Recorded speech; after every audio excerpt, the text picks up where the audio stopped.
कपड़े धोने वाली बहू। शादी के पहले से ही विभा को कपड़े धोने का बड़ा शौक था। कभी नल के नीचे तो कभी तालाब के पास। अरे मेरी नीली वाली लुंगी नहीं दिख रही है। विभा की अम्मा, कहाँ रखी है लुंगी? अरे वो तो विभा ने परसों ही धोकर रखी थी आपकी अलमारी में, देखो वहीं होगी। वो ना मैंने आज धो दी, मुझे लगा कि गंदी हो गई होगी। अरे कैसे गंदी हो गई थी? उसे तो मैंने पहना भी नहीं। हे भगवान, इस लड़की के कपड़े धोने की आदत से परेशान हो गया हूँ मैं। जितना तो घर में राशन नहीं आता, उससे कहीं ज्यादा डिटर्जेंट पाउडर का खर्चा है। इसकी शादी करवा दो, शादी जाए अपने घर में ही करे काम, फिर चाहे घर के कपड़े धोने हो या पूरे गांव के।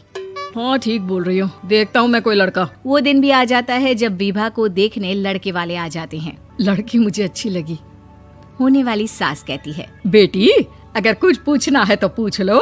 वैसे तो हमारी लड़की बहुत ही शर्मीली है, जो बोल दो वो मान लेती है, इसे क्या पूछना होगा। अरे कैसी बात कर रही हो माँ, मुझे इन लोगों के घर रहना है, सवाल तो कई है।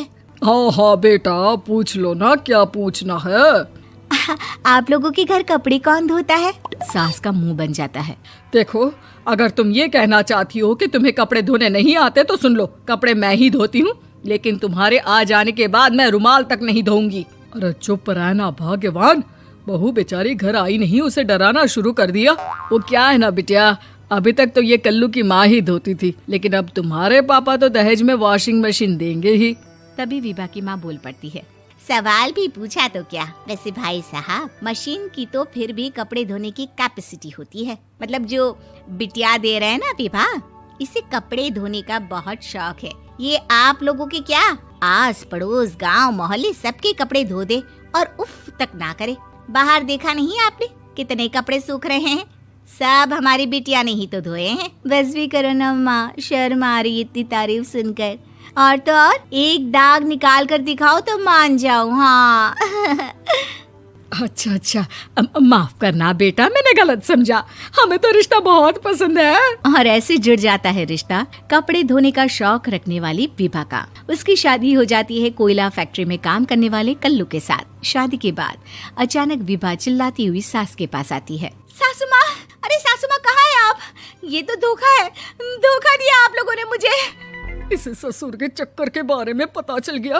अरे तो उसमें तुझे क्यों धोखा मिला है? अरे नल में पानी नहीं आता, कपड़े कैसे कब धुलेंगे? अच्छा, तू पानी नहीं आ रहा उसकी बात कर रही है। तो आपने क्या सोचा? कुछ नहीं। अच्छा, तेरी माँ ने कहा था कि कपड़े धोने का शौक है तुझे, याद आया मुझे। शौक बोलकर कपड़े धोने वाले मेरे जुनून को कम ना आके सासू माँ, कपड़ा धोना मेरा गुरूर है। तभी पति भी वहाँ आ जाता है। अभी मैंने इसे सनी देओल की फिल्म दिखाई है, उसी के डायलॉग मार रही है माँ। अच्छा सुन, साफ बता रही हूँ, पानी सुबह 4 से 6 और शाम को 10 से 12 आता है, समझी? विभा टाइमिंग सुनकर हैरान हो जाती है। ये क्या भूतों का मोहल्ला है? सुबह 4 बजे उठकर कौन कपड़े धोता है? 4 बजे टंकी में पानी जाता है, फिर सारा दिन धोना ना, किसने मना किया? अरे कैसी बात कर रही हैं? 200 लीटर की टंकी में कितने कपड़े धो लूंगी मैं? सुबह ही उठ जाऊंगी मैं। अब क्या था, विभा सुबह 4 से लेकर रात के 12 बजे तक कपड़े ही धोती रहती। एक रोज सास पड़ोस से निकलकर कहीं जा रही होती है कि साथ वाली कहती है, हाँ कल्लू की माँ, जरा ये बताओ कि 2 साड़ी है, 2 ब्लाउज और एक पेटीकोट और एक नाड़े वाला लंबा कच्छा। हाँ तो? अरे तो क्या, कितना लोगी धुलाई ये बताओ। धोबन दिख रहे हैं हम क्या? हमारे पति सरकारी नौकरी से अभी रिटायर हुए हैं और बेटा सुपरवाइजर है कोयला फैक्ट्री में। धोबन समझ रखा है हमें। हाय रे कल्लू की अम्मा, माफ कर दो, वो तो मोहल्ले में यही सब बता रहे थे कि तुमने बहू को कपड़ा धुलवाने के काम में लगा दिया है। सास को पड़ोसन की बात सुनकर गुस्सा आ जाता है। वो घर पहुंचती है जहां घर के बाहर ही इतने सारे कपड़े सूख रहे होते हैं जितने कि किसी धोबन के घर पर। अरे ओ कल्लू की दुल्हन, बाहर निकल। माँ जी यहीं आ जाओ, बाथरूम में चादर धो रहे हैं हम। अरे अभी हम धोते हैं, तुमको बाहर निकलो। ये आस पड़ोस वाले बोल रहे हैं कि हम बहू से कपड़े धुलवा कर उसे कपड़ा धोने वाली बना दिए हैं। अरे छोड़ो ना माँ जी, किन लोगों की बातों में आती हो? आस पास के लोगों का तो काम ही होता है कि वो किसी तरह सास बहू को लड़ा दे। बहू सारे घर के कपड़े धोती है, ये क्या कम है? बोलिए। सास को भी लग जाता है कि वो बहू का ये सनकीपन नहीं छुड़वा सकती, इससे अच्छा है कि खुद ही चुप हो जाए।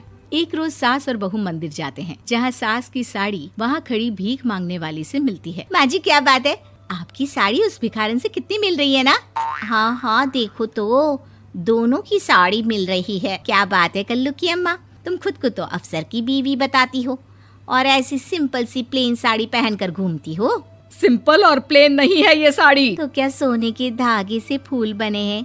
कुछ भी सासू माँ, कुछ भी। हाँ बने थे इस साड़ी में सोने के धागे से फूल। मेरे पति लेकर आए थे मद्रास से स्पेशली मेरे लिए 10,000 की। ताहे भाई साहब इस भिखारन के लिए भी सेम टू सेम साड़ी लेकर आए होंगे 10,000 की। सास उस वक्त तो कुछ नहीं कहती, लेकिन बहू के साथ घर आती है और अलमारी से एल्बम निकाल कर लाती है। ये साड़ी देख रही है, ये वही साड़ी है जिसे मैंने अभी पहना था। इस साड़ी में ये जो चमकदार फूल दिख रहे हैं ना, ये सोने के धागों से काढ़े गए हैं।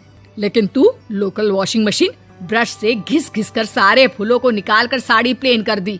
मुझे माफ कर दीजिए सासू माँ। और तो और, जब मैंने तुझे तेरी गलती के लिए कुछ नहीं कहा, लेकिन तूने तो सबके सामने मेरा मजाक ही बना दिया। क्यों? बहू को समझ में आ जाता है कि अब से उसका कपड़े धोना बंद।